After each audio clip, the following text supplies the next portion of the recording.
So when you went and said, hey, give us more, it disrupted the algorithm to a point where for probably the next 24 hours, your conversions tanked, which then Yeah. that sent the wrong signals to the algorithm of who to send the traffic to, and it went into a tailspin. Unlock the secret sauce of millionaire entrepreneurs. This is your exclusive VIP pass to the hidden world of the ultra successful business owners. I'm Chad Kaderi, CEO of DashClicks, and welcome to Behind the Revenue.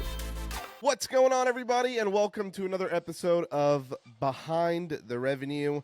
Ladies and gentlemen, this time I have Jason Hornung on from the Academy of Advertising. Jason, before we dive into it and have some fun today, why don't you just tell the people a little bit about who you are, what you do, and what brought you here? Oh, man. Well, I got connected to you last year through some mutual people in the industry, but I've got into online marketing way back around the time when it started, 2005.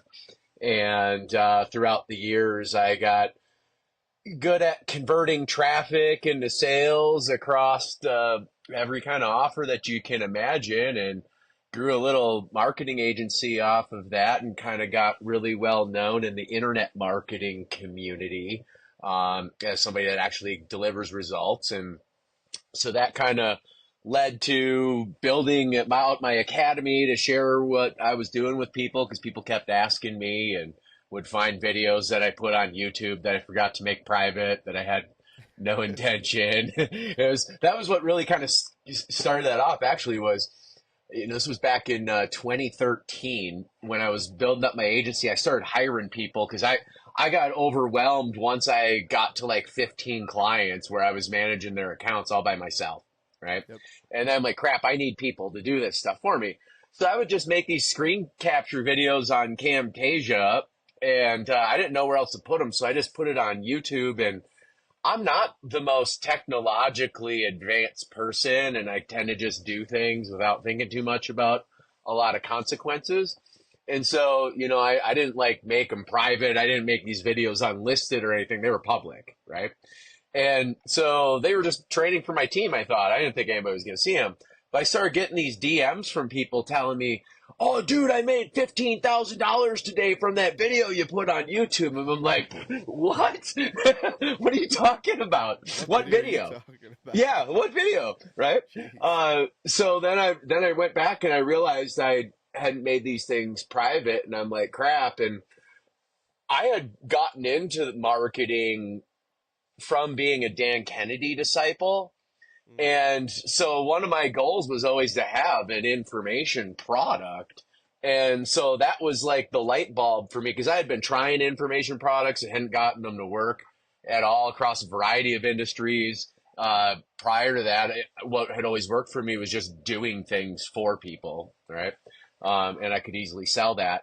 But once that happened, then I was like, ding, ding, ding, ding, ding, I got an info product now, right? And then that's how I turned that into my first info product in 2013 that sold and delivered a lot of results. That was the ultimate guide to Facebook ads. And then that became Facebook Ads Bootcamp, which became Bootcamp 2.0, which I launched in 2016. And that was the thing that really put me on the map, was that, and my agency really kind of crescendoed at that point in time.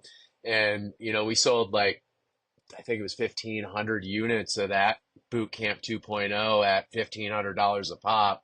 Wow. Yeah. And I have hundreds of case studies of people that, for the first time or maybe the best time, they got results with ads.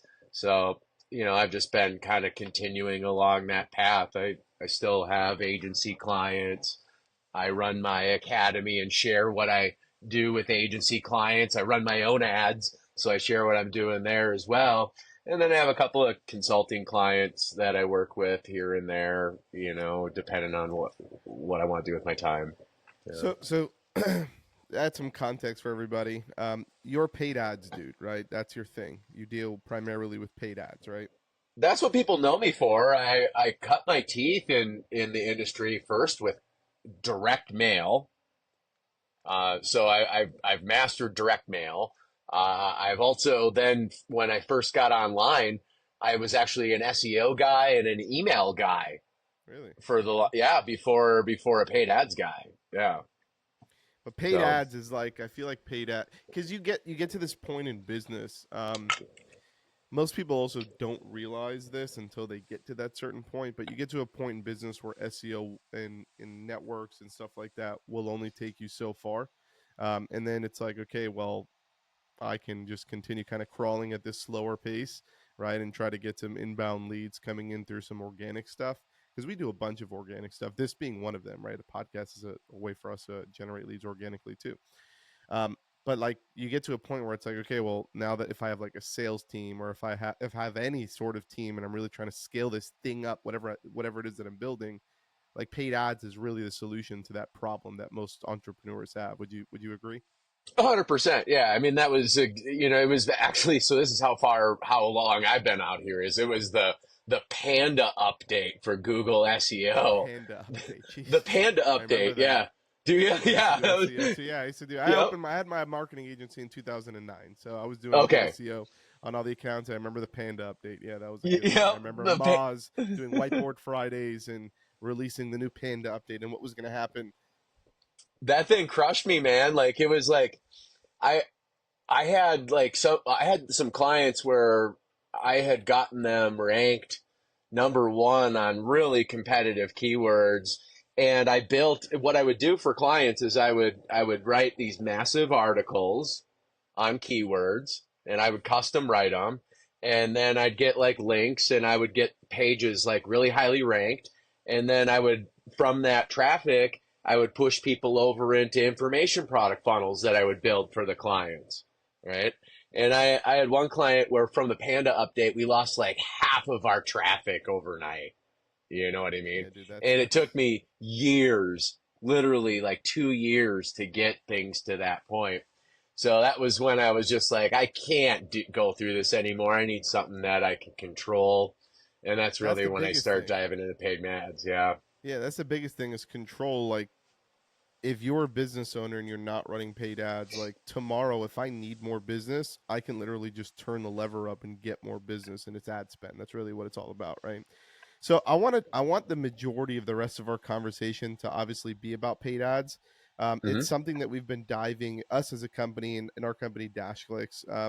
Primarily throughout the first 5 years of us really being open, thankfully we were able to have really good year over year growth, primarily off of organic and affiliates, right? Once again, that only takes you so far. We're a team of, almost 100 people. So you can imagine you need to get some ad spend going to be able to drive some growth, right? Predictable growth, primarily, not Hmm. just organic stuff or waiting for affiliates to do affiliate launches and things like that. So for us this year, and just to add some context, some funness to this, I think in the entirety of Dash Clicks, like we've probably spent maybe like in the last 6 years, like 200 grand on ads in total, which if you think about it is like nothing, right? For a company of our size. So like organic has done really well for us. But once again, we're at the point where it's like paid ads is the we know that that's the next thing. We know that that's what's going to take us to the next level because we need to be able to compete with our competitors. We need to be able to drive a large amount of influx of signups per day and sell courses and products and all those things. So I want to talk to you, and I want to do like a fun exercise here because I think this will be fun for the viewers too. So we have a couple different strategies for campaigns that we're running right now. I want to get your side to the story on what you think is good or bad or what you think that we should do. Almost like a little mini funnel breakdown here. So I'll start with one of our most recent campaigns. We just started a low ticket offer campaign. I guess first and foremost, what are your thoughts on low ticket kind of like SLO strategy, like liquidation offers? Because for us, and just to also add some context here, our end goal, because we have a software called DashX Pro, where obviously we service marketing agencies, right? So our end goal is to get a software subscriber. We don't really care about making money or making a profit off of our education material. Our education material is a way for us to just funnel people through to one, get more indoctrinated, like, trust us, build the reputation, all that good stuff, until eventually they become a software user and are paying our $99 a month or whatever it is, to use DashClicks Pro, and then possibly use our white label fulfillment services at the same time. So those two things are really our end goal, and we use education as like a lever to drive them through, right? So for Hmm. us, we have a low ticket offer right now, which is $27. I'm just going to go it's kind of Walk like me through it. Keep going. yeah, I'm Yeah. going to walk this through the funnel so you can You're understand, because doing I know how perfect. your mind works. Yep. $27 landing page. It basically has like 6 of our courses that we created in the past. It's kind of like a vault, where they get all these courses. They also get a 30-minute call with our team, which is a DashClicks demo, because it also includes a 30-day extended free trial of DashClicks, right? Which is the way Hmm. that we can hopefully get them to continue using our software after the 30 days, right? So that's our continuity mix in the play there. So basically $27. Then we have an order bump on that page, which is $67, which right now gets like 60% take. It's our I think it's like 37 proposal templates and another mini course, which is our product knowledge mini course, which shows you all of our products and how you can like resell marketing services and stuff like that. Obviously, using the engine, which is Dashlicks, right? So that's kind of the landing page. $27, vault of a bunch of different courses, plus an extended 30-day trial of Dashlicks, plus a 30-day phone call, plus, if you want, optional $67 order bump. Awesome, right? Then we have the next page, which is OTO1. Our OTO1 page is a $197 offer for a 1-year subscription of our agency website, which in our platform Dashlicks, we have dozens of agency website templates. One of the things that especially newer or not maybe not established agencies struggle with is they don't have a website. So our platform will basically, you pick a template, you inject all of your contact information as you go through this little stepper dialogue, and we basically build out a whole website for you in 5 seconds, and it's Cool. live, right? So agents website problem solved. So it's $197, which is basically 50% off of what the retail would be, and that's for a year long. After that, it renews at retail value, right? So just to add some context. Then we have OTO3, which basically is an option for them to choose one of two things. One is our $7 proven prospecting script that we give them, or it's our $497, which they get the proven prospecting script for free. Plus, it's basically our course, which is called Dash University. And that's pretty much it. Right now, our average order value on that funnel is about $94. So people Mm. are taking things, which is good. We just started running. We ran this, by the way, we ran this campaign about 2 years ago in this exact same funnel. Hey, real quick, if you're a marketing agency or a B2B service or software provider, DashClicks offers white label fulfillment services and software to businesses just like yourself. Go ahead and create your free DashClicks account. I went ahead and left a link in the show notes, or you could just go to dashclicks.com. We were not using any tracking, attribution tracking. We didn't think it was working. We recently Mm. just installed Hyros about 3 weeks ago on everything that we do now. So now we're actually getting real attribution and figuring out what the fuck is actually working and what's not. Yeah. We just launched a new version of this campaign. The campaign is called Agency Launch Secrets. Launched it on Friday, literally a couple of days ago. And I think we're at 200. We just started off at $200 a day budget. We're running, I think, 36 different tests at $5 an ad set or something like that. $5 an ad set. We're testing 36 different ad sets. And then we have a remarketing campaign that we built out for people that went Hmm. to the landing page that didn't purchase or bring them back on. That's Okay. basically the entire campaign and landing page and all that. We want to be able to take that and scale that up. It's targeting, just to add some more context, targeting also the big issue that we had in the past is if you try to target, and you probably know this, if you try to target marketing agencies directly, very difficult, because there's not really like a lever that Facebook allows you to pull that says this dude has a marketing agency. You have to kind of target other things around it or use like lookalike audiences and stuff like that, right? Plus, the market is only so big. So what we're doing is we're targeting marketing agencies, but we're also targeting the biz op space, which is like, hey, do you want to start a marketing agency in the next 7 days? We'll show you how to do that with Agency Launch Secrets. So that way we get like a way wider of a bucket We can go after people that like Shark Tank and entrepreneurs and all that fun stuff, right? Hmm. So just adding context there. That's basically what we're doing right now. If you were in the driver's seat, what would you do? Okay, so I think in there you said right now you're getting a $95 AOV. Is that correct? That's from the old stats when we ran that Okay. campaign about 2 years ago. And that was, by the way, that funnel is still running organically. So we've still been selling that. So that AOV is updated. It's not from like a Uh, 2 year. Yeah. But yeah, what about the ads that you're running right now in the funnel? Do you have any sales that came through so far? Or? yes. Yeah. We had about, I want to say about we've only been running $200 a day for like 3 days now, because we turned it on Mhm. Friday at night. I think we've got about 6 people that went through the purchase. I haven't checked the AOV yet because it's Monday morning and I just got in. Okay. But I know that it's probably a high AOV because I saw the orders come in throughout the weekend, and I think like 3 out of the 6 people that went through actually bought everything, which is a $298 grab across the board, right? So I know the Okay. AOV is actually pretty high on those at All right. least 6 that came in so far. Cool. So if I'm hearing you right, we have roughly $600 to spend so far, right? Yep. Okay. We generated 6 new customers, Yep. And if we and open up we Hyros. and we have a potential for better than $100 AOV. Is that? Yep. Am I hearing you right Exactly. there? Yeah, Okay. 100%. Cool. So, given what you told me about your goals with advertising, right? Normally, people that tell me that kind of thing, they're a-okay with their info product funnel being break even to ad spend or a little bit better, possibly even a little bit under Even break loss. even. I'm fine at Yeah, like 0.75 or something like that. cool. So you're at basically 1 right now, right? But it's only 3 days into this thing. Yep, Okay. exactly.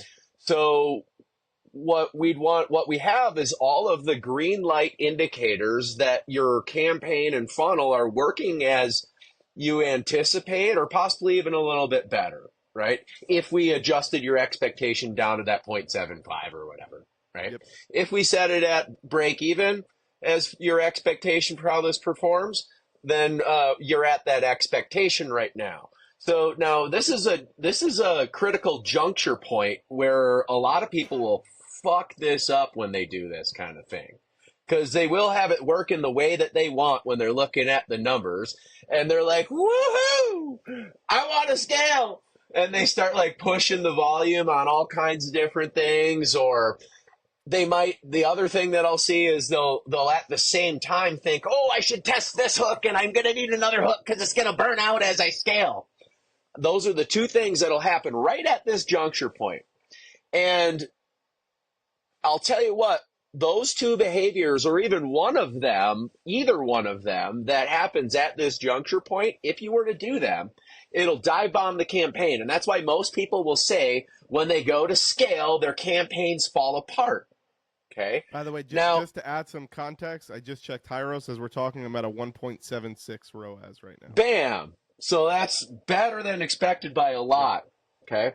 So what I teach people in my training, and this is something that I've never seen anybody else talk about, and we have this initial proof of concept phase that we're pushing our stuff through to get a minimum amount of spend to try to determine, is this thing working the way that we want it to or not, and what do we do from that point? That's our first juncture, our first checkpoint. Okay. Yep. That's where you're at. You just, and so when we base it off of your expectations, this thing is actually doing better than what we were expecting minimally for how this thing works. So what that tells us is we've got proof of concept initially. Now what we need to do is we need to sit on our hands and we need to let that thing validate for a longer period of time to ensure that that performance continues.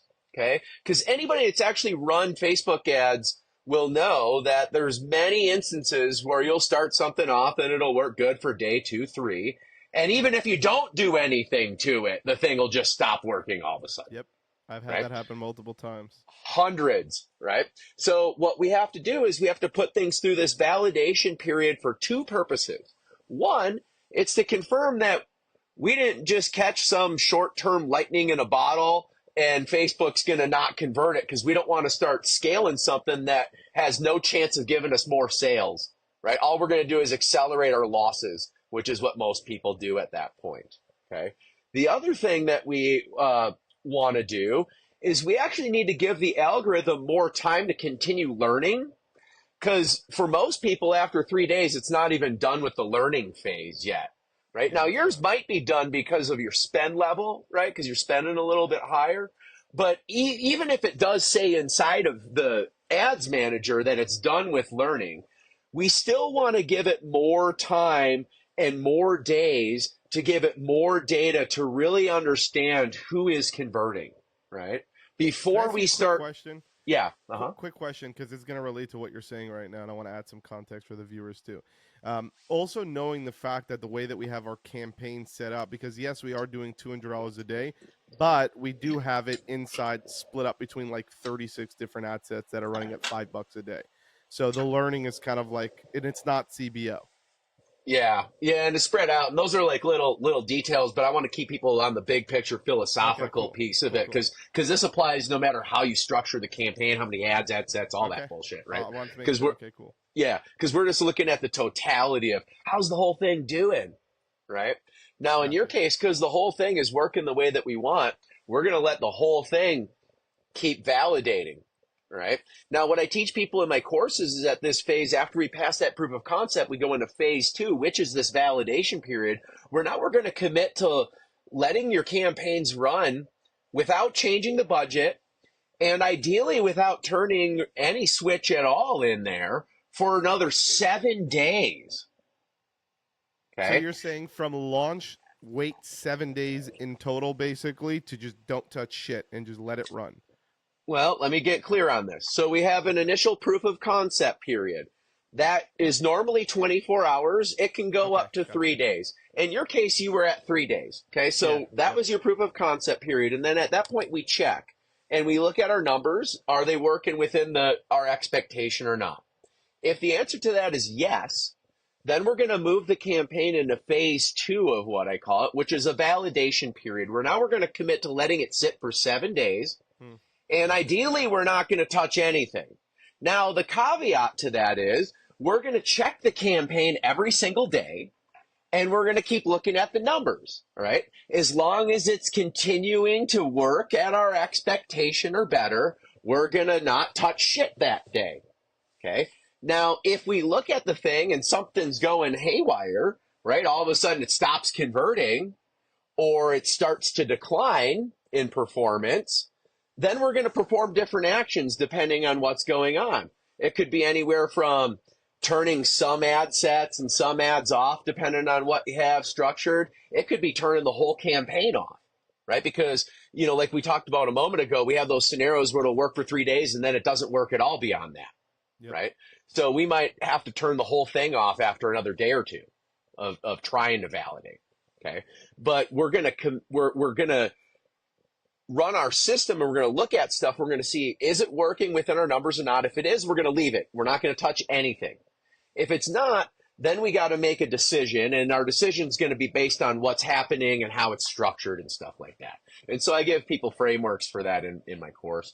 But assuming we get through that 7 days and the whole thing kept working the way that we wanted it to, we didn't touch nothing in there, right?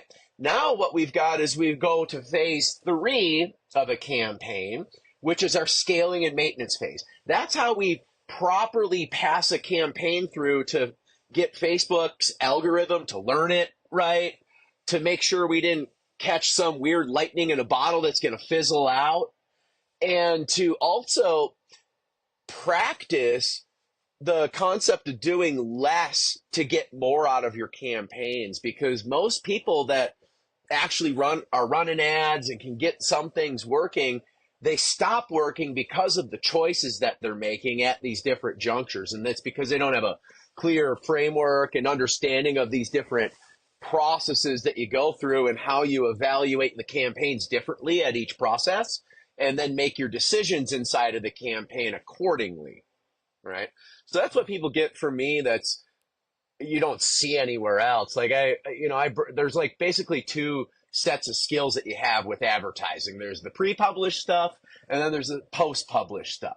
Now, most stuff out there teaches people all the pre-published stuff. Here's how you set up your funnel. Here's how you make your ad, blah, blah, blah, blah, right? But no ad in the history of mankind has ever made any money at all until you push publish in the ads manager. And if people get to that point and start doing that, that's when they get really overwhelmed, right? Because they got all this data coming at them. They don't know like how to tell if something's working right or not. What numbers do I pay attention to? Is this good or not? How much should I spend to determine if it's working or not? How do I validate my tracking, right? There's just umpteen million things that come at people and they don't know how to deal with these things, right? And so, I mean, this is just one small segment of all of that is, you know, how do we make these decisions when we're running these campaigns? So that's the process that I use, right? And coming all the way back to, you know, your specific scenario. This is why people really need to have somebody that knows this stuff to talk to about these things, because you'll hear some guru say, oh, do this. But dude, like that doesn't apply to most people, right?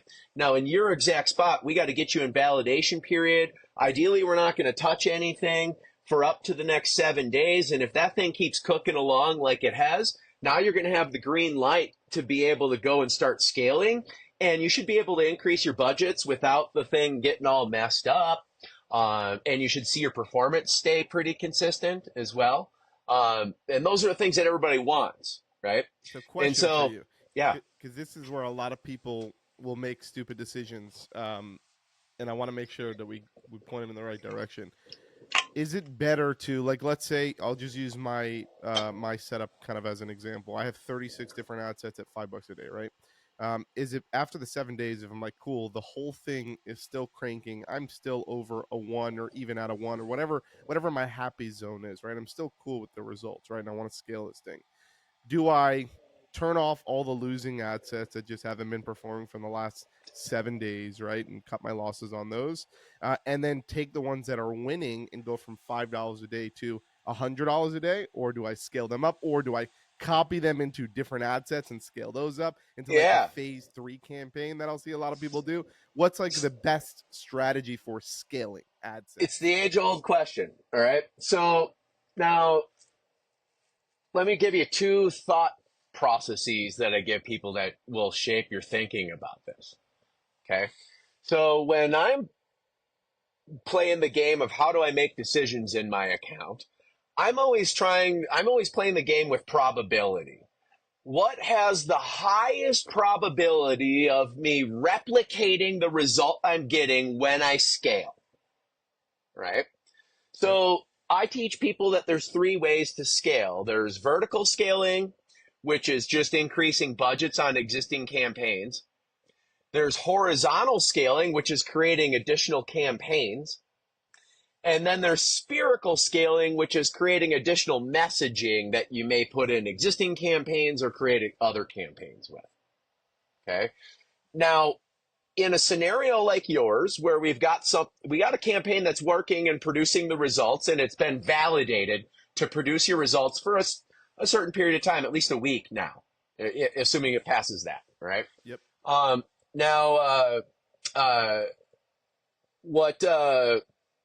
Shoot, I lost my train of thought there. What were we just talking about? Yeah, so we were talking about what should I do if I have 36 different ad sets? Should I just scale them up? Yes.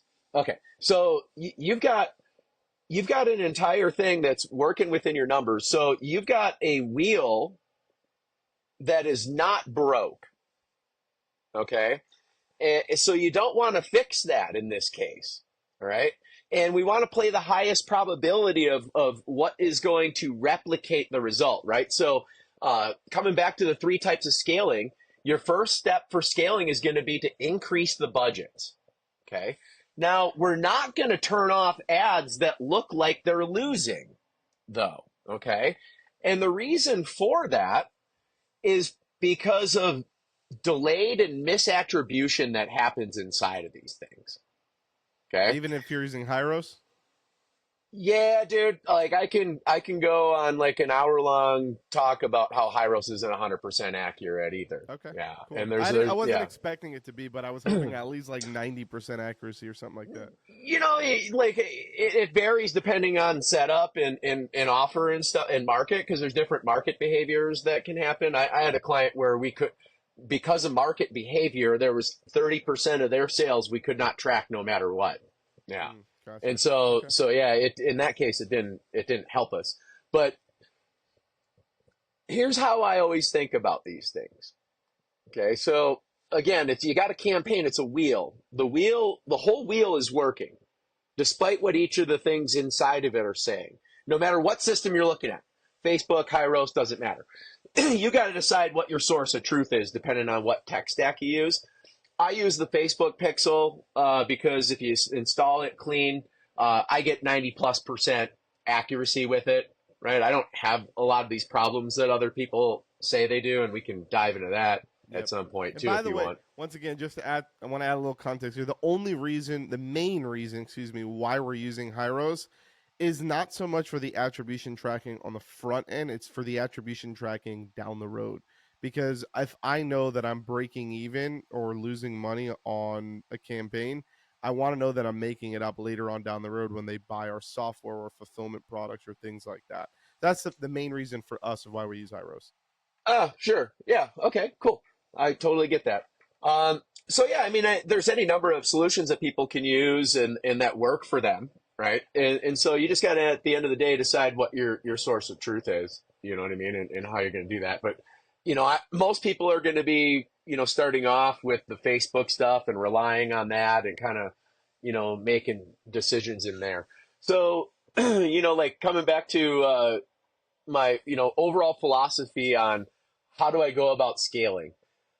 If I've got a campaign that's working, it's been validated and proven, my highest probability of replicating results is to increase the budget on that existing campaign versus duplicating it and making another one versus combining ad sets together and making a CBO, right? Any of these other anything different, right?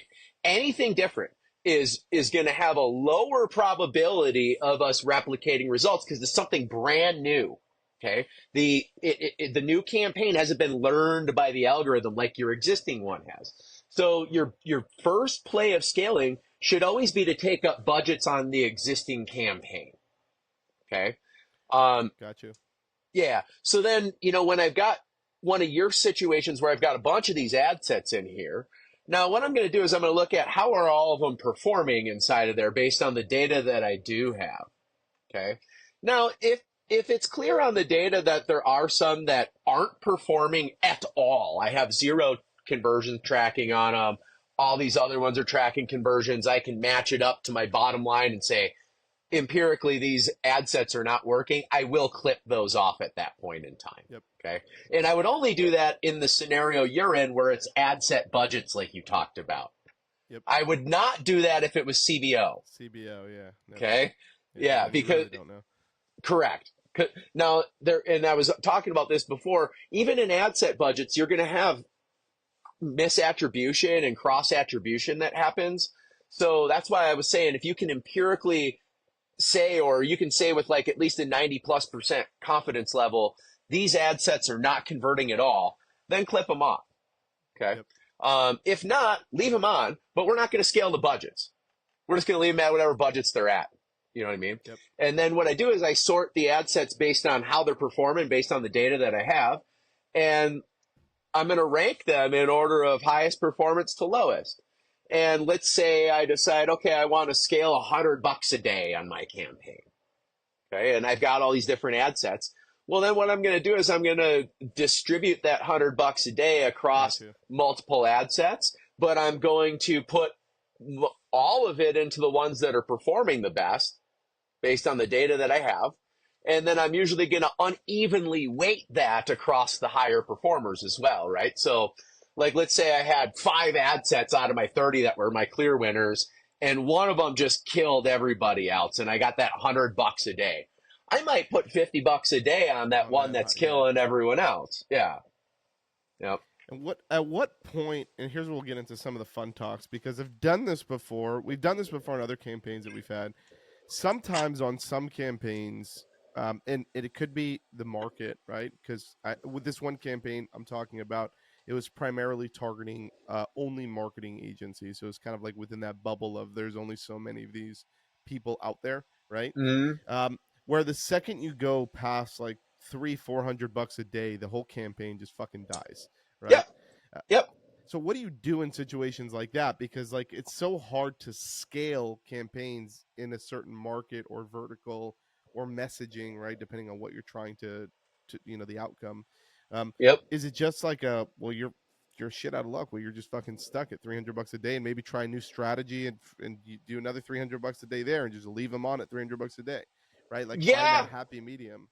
Yeah. That's exactly right. So every campaign that you get to a point where it's producing the results you're expecting, as you're scaling it, you're going to find what I call the point of diminishing return, where your Exactly. budget will no longer support the results that you're looking for. Because basically, what you found is for whatever Facebook set with the algorithm and the history that was in there, when you ask for more traffic, they have to go out beyond the group of people that are going to convert at the rate you need them to in order to make your numbers work. And that's how it gets skewed. So the first course of action that you take is to back the budget back down to the previous level that worked. Right? That's a play that have been teaching people for years in my playbook. I call it budget descaling. Right? A lot of I people, like what will that. happen, they scale it, it stops working, they shut it off, they start all over again. And that's That's why what they we can did. never keep scaling. Yeah, that's what It most people do. fucked us because we did that, and we had a campaign that was running, and it was like 2.5 ROAS, and it had continuity built in there, so it was more ROAS on the back end. And we ran that shit for like 3 months at that very similar ROAS. We were doing like 300 bucks a day or something like that, and we tried to bump it up to like 500-600 bucks a day. The whole thing basically tumbled down on us. We just Yep. stopped getting conversions completely. We even tried to bring it back down, and it still was. I don't know why for us. We just maybe had shit luck, but we weren't getting the conversions. And then we turned it off. We're like, maybe the campaign is fucked up. Maybe it's jinxed. I don't know. Let's just shut this shit off and just duplicate it and try to start it from scratch with a lower budget. And it didn't work. It was crazy. Mm-hmm. We tried to run it for weeks, and we couldn't figure it out. It just wouldn't work. We were just bleeding money, so we just turned the whole thing off and we just shut it Yep. down. And we Yep. had to turn on a new one. It sucked. That happens a It lot. sucks to have something. It sucks to have something work good and then stop working. And I feel like Facebook, I don't know if it's just maybe us, but I feel like Facebook does this a lot. And when that happens, do you find yourself sometimes? I know you're probably like a more of a Facebook. Are you Facebook more of a Facebook dude than like Yeah. TikTok and Google and all that stuff? I would say I am too. I really actually suck on every other platform, to be honest. Um, but do you find yourself like leaning towards other platforms when stuff like that happens, where you're like, well, let me just try to take this offer and all these ads and stuff like that, and maybe push it over to like YouTube ads or TikTok Nah, I ads and mean, stuff like like that? when I try doing that, like it's a whole different beast, right? You can't just take It what is, works on Facebook and move it over into these other platforms. It just doesn't work, right? So for me, especially my the video course of act, styles and stuff like that. correct. Yeah, I just go and I fix these problems, right? So when we have something like that, like so the term that I use is juju, right? Like sometimes we just take a course of action in the account and it puts bad juju into our Yeah, setup, dude. right? Yeah, and because we got to remember, like everything is happening based on these signals that are coming in the algorithm based on the performance, right? And so, like in your scenario you painted there, I think you said you had it running for about 2 months at 300 bucks Two a three day. months, yeah. Yeah, when you get something like that going, it's so consistent, and the algorithm part of how it learns is it optimizes to your budget, right? And so that thing knew it had it dialed in. So when you went and said, "Hey, give us more," it disrupted the algorithm to the point where for probably the next 24 hours your conversions tanked, which then Yeah. that sent the wrong signals to the algorithm of who to send Sent the the whole traffic to, and it went into a tailspin is what tipped the fucking happens there. domino over. Correct. Yeah. and, It was and, like and dominoes that so just plummeted. correct. That's why, like when you're dealing with small, part of how you scale your budgets, you need to factor in your audience size when you're making these decisions, right? Because you can scale by hundreds, thousands a day at a time, or you can scale by a percentage, right? Now, when I teach people in the smaller markets, when you get your budget up to like 250 or more per day, that's a larger budget for most people, and it's a larger budget for the algorithm. So when you start adding bigger chunks onto that, you're making bigger leaps in what you're asking for in terms of the traffic, right? And so it has a harder time adjusting to those. So I'll tell people to make a percentage change there. But in your case, what I would have done if that was my account, like if I was running that one and it had been sitting there for 3 months, things validated, working, I'm like, how do I get more out of this thing? I would have actually duplicated in that case. Duplicate the campaign, left it on, and just tried another $200-300 Correct. in a separate. Anytime I get something that's been working at a budget over 250 a day, and it's been running for more than 30 days is the benchmark that I use. Yeah. I don't touch that motherfucker. I just let it run until it stops working. Yeah, collect. Correct. Do you have campaigns that have been on for like months? It just years. Don't even years. I still have them right now. And What's the I have a campaign that you've had on? I got one that's been running for 4 years right now for a client. Shit. And how same funnel, same ads. Oh, we're spend $1,200 a day on that campaign right now. I mean, for the last 4 years, I've had that campaign budget anywhere from $500 a day all the way up to $4,000 a day, depending on what volume they want. All I do is take the budget up and down. I don't switch out ads. I don't change shit. Right?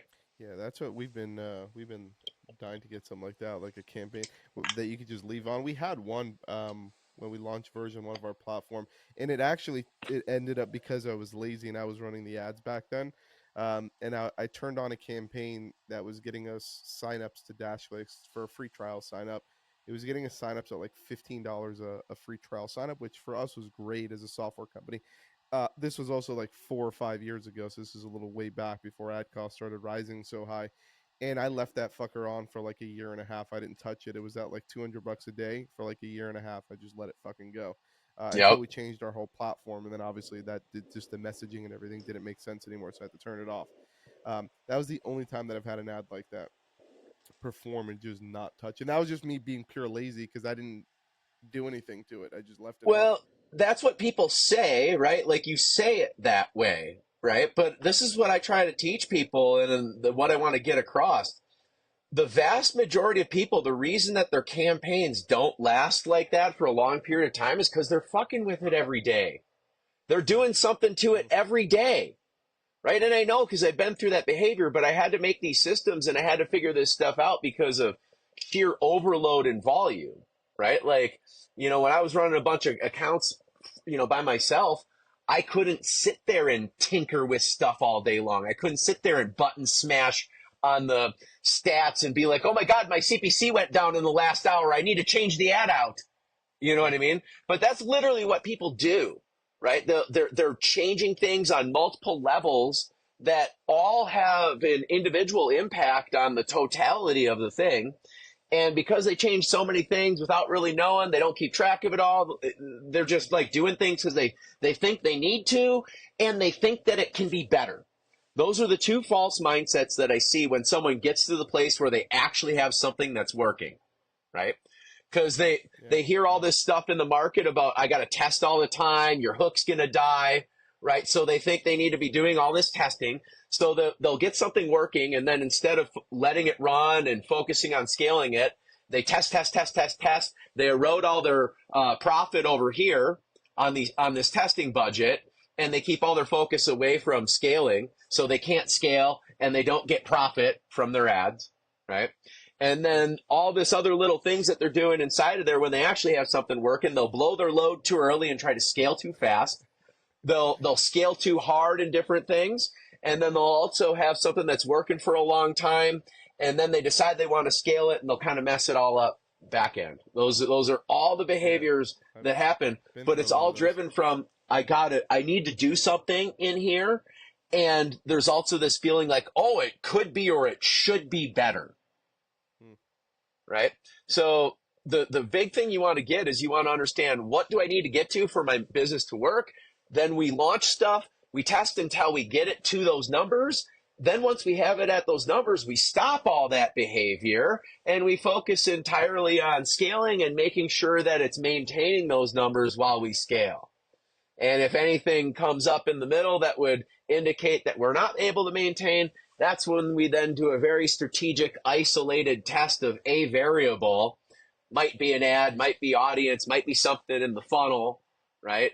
And we're going to test. That's all going to be based on our data that we have, which will indicate where our point of failure is in the process. So we're clear on, oh, what do we actually do next if it's not doing what we want, right? Lots to unravel there. I have one Yeah. more question, and then I know we're running out of time. We'll wrap it up. Are most of the ads that you run, are they more of like direct, where it's like, ads directly to a funnel and trying to make some type of sale or lead gen form? Or have you ran a lot of ads? Like, we're trying this other campaign right now that we have running also simultaneously to the one that I'm talking to you about, that we've been running for about a little less than 2 months now.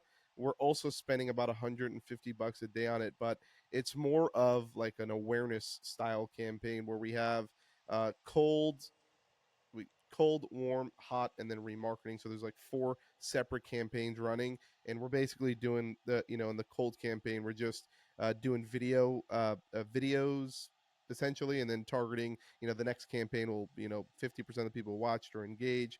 We'll do that, and we'll kind of like funnel people through this like 4 tiered campaign system.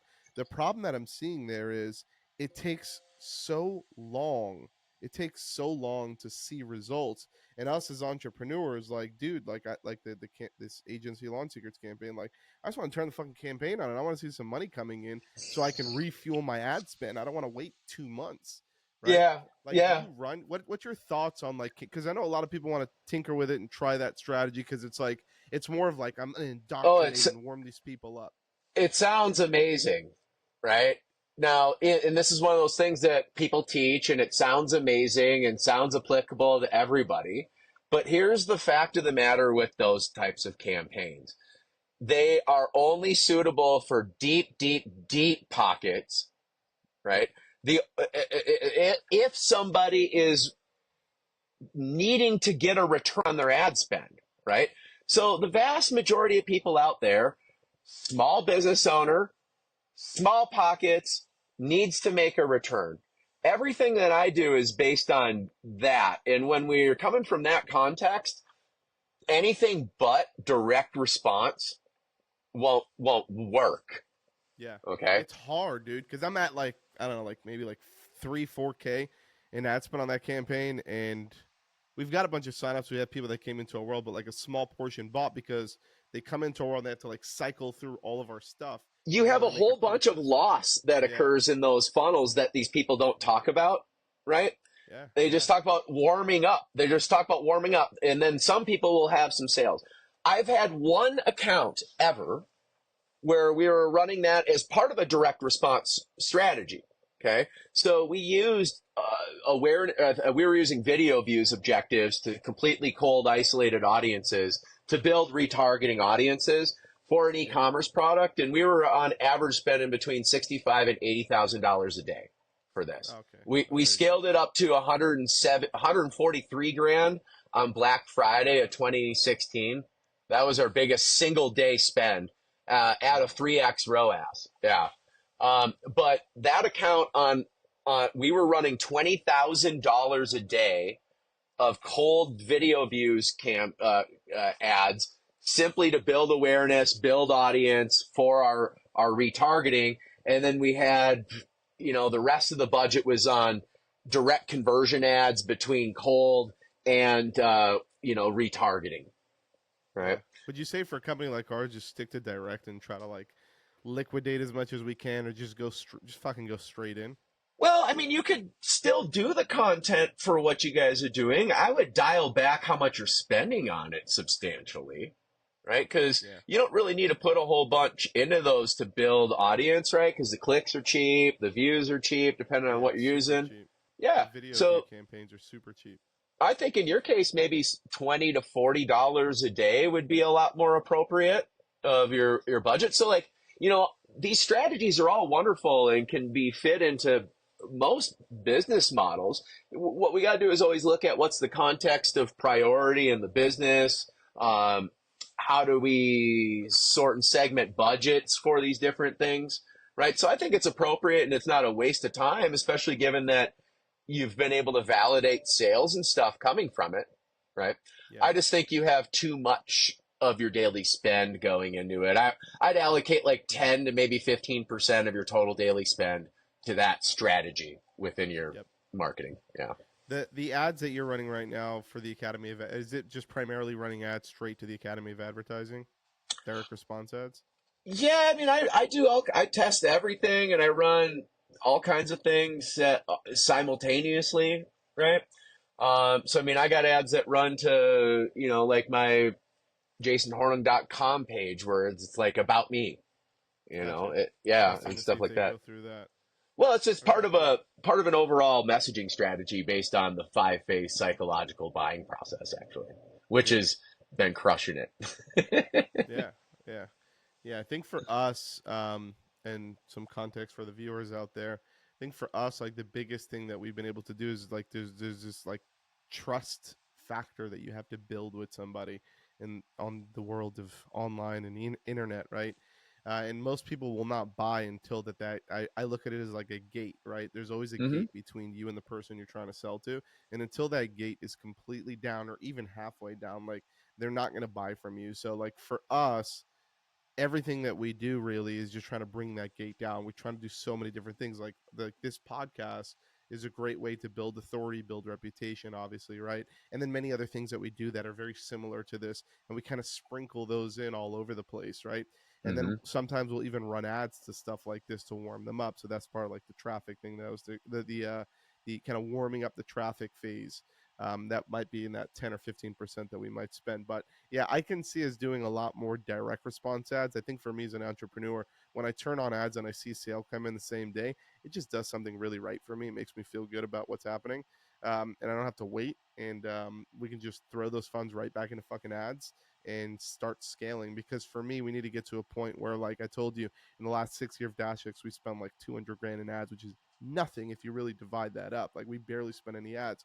I need to get to a point where we're spending at a minimum of $1,000 a day to start generating leads and sales and new people basically into the world of Dash Clicks. So that's kind of our goal for 2024. Word. But dude, a lot to unravel here. I know we're going to wrap it up. Jason, thank you so much for your time, brother. If people want to reach out to you, if they want to buy your products, if they want to jump into the Academy of Advertising, which, by the way, guys, I'm in there in the Academy of Advertising. It's fucking awesome. I love it. I've even licensed your courses because it was so damn good. So if somebody wants to jump in and they want to, just learn more about running ads, scaling ads, all that stuff, is academyofadvertising.com. Is that where they should go? That's the place, man. You got it. All right. I'll pitch for you, brother, because it really Thank is you. that good, man. Yeah. Yeah, it really is that good. Well, anything else you want to say to the viewers? Any freebies or anything you want to give them? Man, I went into a lot already, and there's probably a lot I should still unpack from all that. Yeah. So I don't want to put the fire hose on anymore than I already have. Right, just go to academyofadvertising.com. It's this awesome school group also, which you get access to once you're in. I'm actually in there too, so if you want to speak to me in there, we can talk in there too. Yeah, come on in and say hi. Again, yeah, dude, Jason, thank you so much for your time, brother. We appreciate you. Yeah, back at you, Ted. Thanks. Have a good one, man. Hey, do you want more of the Behind the Revenue podcast? Look, join our private Facebook group where marketing agencies from all over the world are sharing strategies, network, and scale their businesses together. Visit facebook.com/groups/dashclicks to get instant access. And also, if this podcast helped you in any way, please do me a favor, share it with friends, leave us a review on iTunes or Spotify. That really helps build our community.